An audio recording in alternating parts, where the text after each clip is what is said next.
Je vais commencer d'abord par évoquer le programme de microcrédit à l'AFIA qui a permis donc d'impacter 6373 bénéficiaires au sein de cette commune pour un montant global de 362 991 000 francs injectés au cours de ces 4 dernières années. Puisque le programme a, il faut le préciser, a commencé autour des années 2020.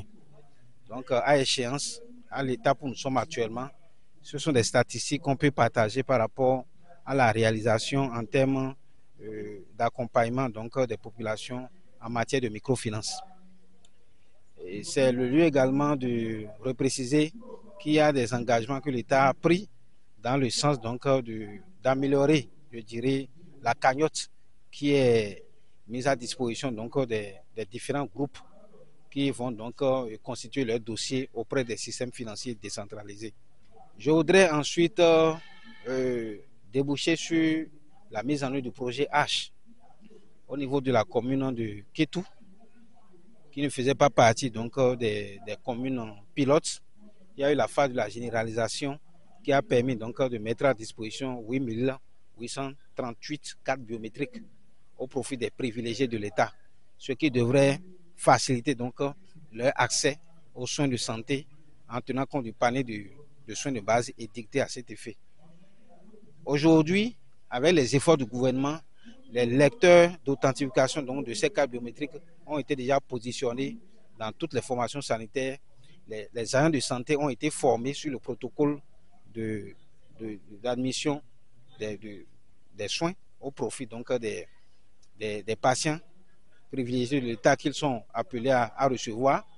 Tout ce qui est dispositif en termes de médicaments est positionné dans les formations sanitaires et donc rien n'entrave véritablement la jouissance donc de cette mesure prise par le gouvernement au profit donc de ces privilégiés de l'État en question. Je voudrais ensuite déboucher sur le projet SWED, projet d'autonomisation économique et de dividendes démographiques au Sahel, qui a impacté à travers son sous-projet maintien des filles à l'école 95 jeunes filles vulnérables scolarisées dans les différents CEG et les écoles primaires de la commune.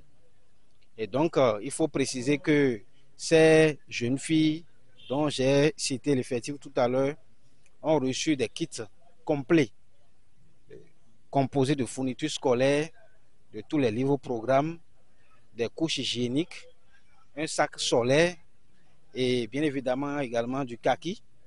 Et lorsqu'on doit évaluer le coût unitaire de l'ensemble de ces kits, il est de l'ordre de 65 000 francs CFA.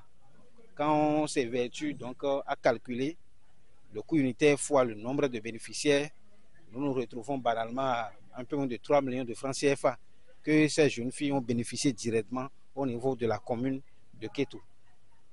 Il faut préciser également que ces jeunes filles aussi ont reçu des transferts monétaires de l'ordre de 10 800 francs pour celles qui sont au primaire et de 14 400 francs pour celles qui sont au secondaire, histoire donc de leur permettre donc de s'alimenter à l'école et de faire face à tout ce qui est frais de photocopie, tout ce qui est petites dépenses liées aux activités académiques au niveau de leurs établissements respectifs. Mais le projet SWED n'a pas pensé qu'aux élèves scolarisés.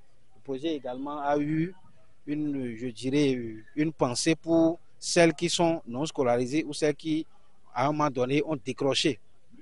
Et donc, à travers le dispositif des espaces sûrs, que nous appelons encore école de la seconde chance, près de 720 adolescentes et jeunes filles ont été reçues dans les espaces sûrs.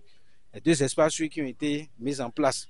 Je parle de l'arrondissement de Kétou. Si je dois généraliser ça à l'ensemble des 6 arrondissements, l'effectif est plus important. Pour ceux dont je parle, je m'en tiens juste à l'arrondissement de Kétou, où nous sommes aujourd'hui, pour dire que ne serait-ce qu'à ce niveau, près de 720 filles ont été reçues. Et donc, ont reçu des formations en compétences de vie et en santé sexuelle et reproductive. Et ce n'est pas tout.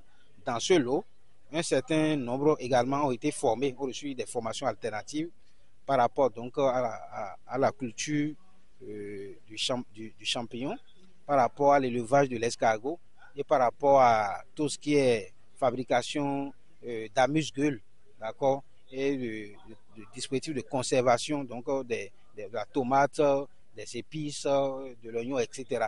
Donc ce sont de petits métiers qui permettent rapidement de pouvoir faire quelque chose, de pouvoir grappiller de l'argent pour répondre à ses besoins. Donc le projet vise l'autonomisation et donc ce sont des interventions qui vont dans le sens d'assurer l'autonomisation de ces jeunes filles-là.